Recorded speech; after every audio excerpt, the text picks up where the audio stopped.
اهو ده اللي ما ينفعش.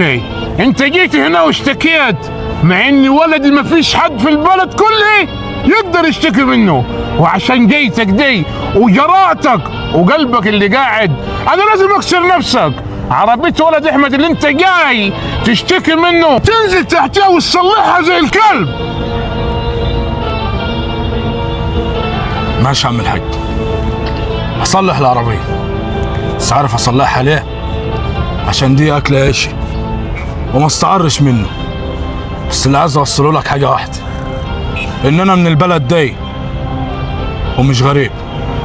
انا اول مرة اشوفك في البلد دي، ولو انت اساسا من البلد دي ومش غريب كان عرفت ان البلد لها سياد ولها ناسي.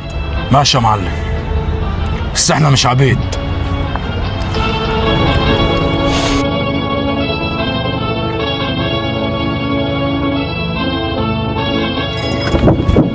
انت هتزقني. اسمع، انا سكت لك ومعدلك، واللي انت بتعمله دي من فلوس ابوك هو اللي عامله، لكن اللي انا بعمله من دراعي. اركن انت عشان المنافسه بينه وبين الحاج.